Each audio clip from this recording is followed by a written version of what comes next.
So back in November, I started feeling really separated from like my job, my relationship, my life. I didn't want to do anything. It's kind of almost the same description that I would say when someone's depressed. Except I didn't feel depressed.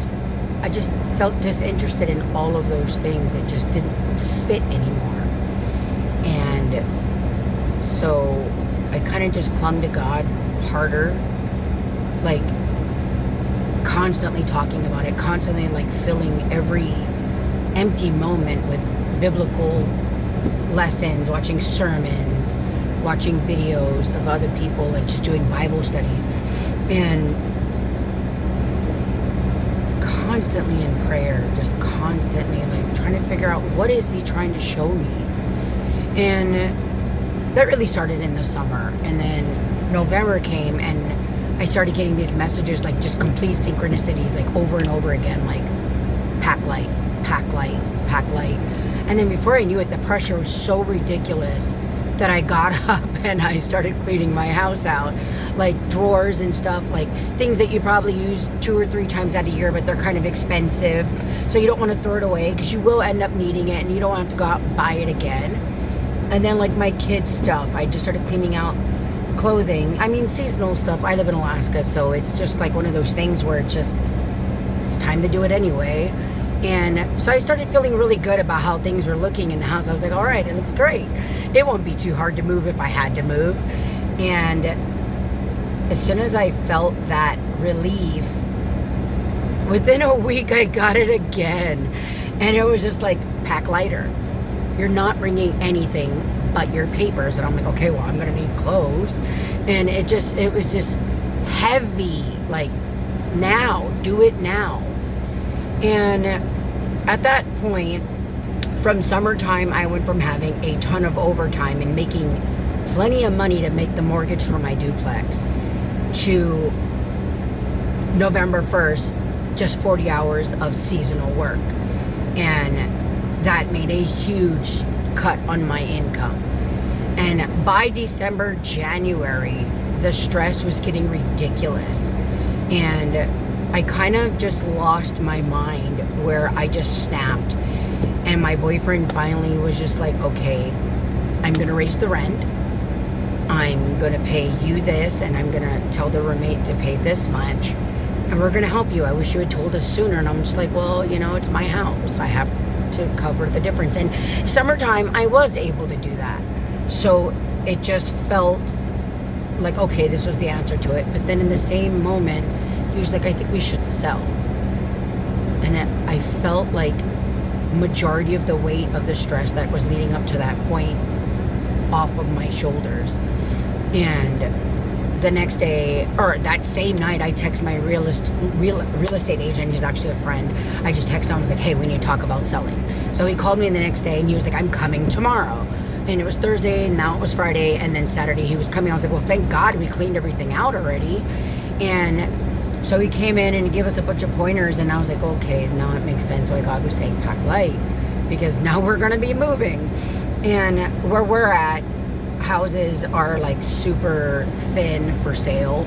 So we're talking like 2 hours, houses are being sold.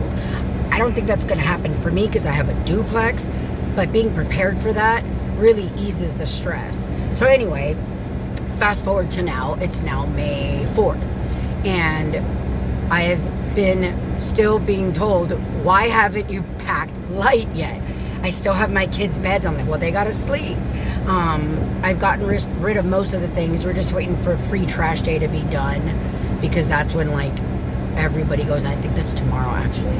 So by this weekend, I should be getting rid of even more stuff. Well, my boyfriend and his cousin have been emptying at our house of all of our tools and just the really stuff that we don't use daily. And now we just really pretty much have our kitchen stuff and our clothes and beds.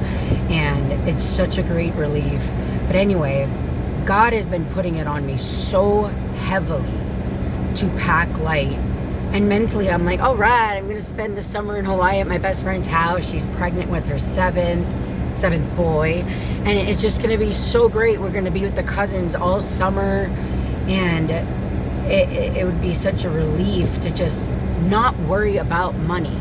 And I just felt like God was dwindling me down to where I fully had to listen and obey to get to this point where we're no longer living to pay for our house. And even my boyfriend is like, now I can get a bike, now I can get my snow machine, and now we can go on vacation, and just like, it's gonna be so nice. And God was just seeing like that we were suffering under this weight, living to pay for our house. My kid, she was supposed to go to New York this couple weeks ago with her school for choir, perform at Carnegie Hall. She couldn't go because it was almost $4,000. I was like, it's not happening. And just these things that everything that they wanted to do, both of my kids, I had to tell them no. And it was just one of those things where like, we were living to pay for this house. We weren't living to live. And God, I had been praying about it, like, God, increase my territory. And I didn't listen because I was desperate. And I just bought a house that we were already living in to maintain our business, because we run our business out of our yard. And to keep us all comfortable, we wouldn't have to move. We don't have to look for another place. But ultimately, we knew we'd end up paying a lot more. So I just did what I wanted. I thought what was right. I thought it was the easiest thing, the smartest thing. But I didn't obey God. Ultimately, we ended up suffering. And so we toughed it out for as long as we could. And in the meantime, I was like praying to God, like, take me out of my Egypt. Take me out of my Egypt. We're suffering here. And ultimately, it was my fault because I disobeyed. And now I'm at a point where God, I'm hearing him clearer. I'm listening, and things are working out. It's going fast too. I mean, to most people that doesn't sound fast, but God had to slowly knock me off my pedestal of where, just being completely independent, to relying on other people to have to pay more, to relying on my jobs, to my jobs getting knocked down, for me to finally listen to God and just do what he was saying to begin with. And now I'm at a point where I understand, if you listen the first time, things don't have to be so hard. You can have a much easier life if you just obey from the jump, instead of trying to be self-reliant and then figuring things out yourself. If you just listen to God, everything works out without struggle. Being obedient just makes so much more sense. You don't have to rely on yourself. You don't have to rely on others. I hate being dependent on other people. I learned that the hard way a long time ago. But being self-reliant also has its own struggles. And I mean, I just proved it to myself. Just obey from the jump. Get close to God. Abide in him. The more you abide in him and obey him, the more you'll hear him leading you to the right paths, the straight path, where you don't have to do these ups and downs and just struggle constantly. He'll lead you. You just have to trust in him, have faith. He'll lead you down the right path. Just obey. Get close to God. Don't let anything distract you. Don't let anything tell you that what you're doing is wrong, because you know the truth. You know in your heart. You're set aside, and you think differently than other people for a reason. And you see these other lives where people are struggling. It's because they're not obeying. But it may not be that they're not obeying. It's because they don't know. They don't hear the word of God. But when you do, you know when you're being disobedient.